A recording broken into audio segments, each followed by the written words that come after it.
नमस्कार, NBC news 24 में आप सभी का बहुत बहुत स्वागत है और मैं हूं आपके साथ दीपिका। कोरोना महामारी ने जिस तरह से अपना विकराल रूप धारण किया है, जिस तरह से कोरोना वायरस घर घर दस्तक दे रहा है, क्या शहर क्या गांव सभी को अपनी चपेट में ले लिया है।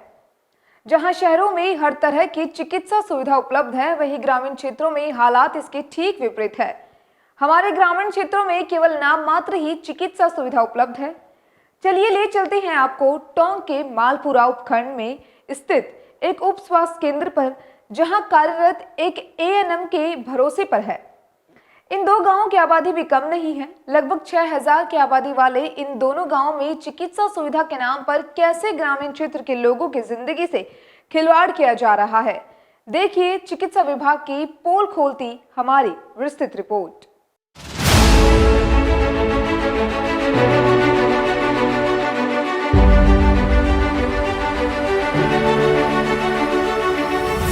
कोरोना महामारी ने शहरों की स्थिति बदहाल करने के बाद जिस रफ्तार से यह महामारी गांव की तरफ रुख कर रही है, आने वाले समय में स्थिति बद से बदतर हो जाएगी। हम आज दिखा रहे हैं कुछ ऐसा ही हाल जहां चिकित्सा सुविधा के नाम पर जनता से केवल मजाक हो रहा है। टोंक के मालपुरा उपखंड के दो गांव हैं ये, पारली और आखथड़ी। इन दोनों गांवों की कुल आबादी लगभग 6000 है और इतनी बड़ी आबादी को चिकित्सा सुविधा के नाम पर खाली सरकारी मजाक के रूप में एक स्वास्थ्य केंद्र और इसमें तैनात केवल एक एएनएम। जी हाँ, ना कोई डॉक्टर, ना कोई कर्मचारी, साथ ही ना कोई अन्य स्टाफ कर्मी। और यही हालात पिछले कई साल से चल रहे हैं। मरीज की देखभाल करनी हो, चाहे उसका प्राथमिक उपचार करना हो, स्वास्थ्य केंद्र की साफ सफाई के कार्य से लेकर विभागीय कागजों की खानापूर्ति का सारा काम केवल एक एएनएम के भरोसे किया जा रहा है। और आश्चर्य की बात तो देखिए, एएनएम के अनुसार इस उप स्वास्थ्य केंद्र पर महीने में 10 से 15 डिलीवरी केस आते हैं और सारे केस इस अकेली एएनएम द्वारा ही निपटा लिए जाते हैं। साथ ही इसी बीच यदि कोई केस बिगड़ जाए या मरीज की हालत गंभीर हो जाए तो उसे 35 किलोमीटर दूर उपखंड के सामुदायिक चिकित्सालय रेफर कर अपना पल्ला झाड़ लिया जाता है।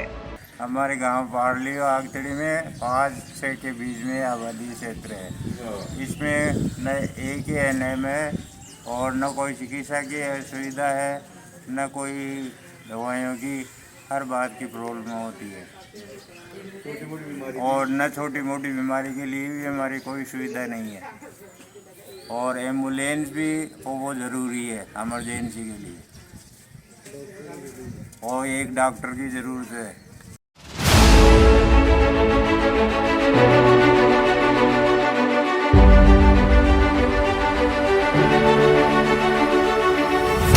इसका दूसरा पहलू देखिए।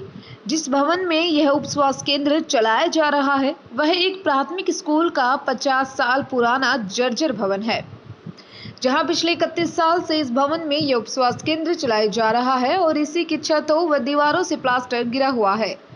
वहीं इसके कमरे सनान मान रहे हैं। साथ ही परिसर में चारों तरफ गंदगी फैली है और इसी के बीच लोगों का इलाज किया जा रहा है। ग्रामीणों के अनुसार पिछले साल ही प्रसूति कक्ष की छत की पट्टियां टूटकर गिर गई थी, लेकिन शुक्र है कि उस दिन अवकाश होने से किसी प्रकार की जनहानि होने से बच गई। ऐसी परिस्थितियों में ही जनता मजबूरन झोला छाप डॉक्टरों के पास जाकर अपनी जान जोखिम में डालती है।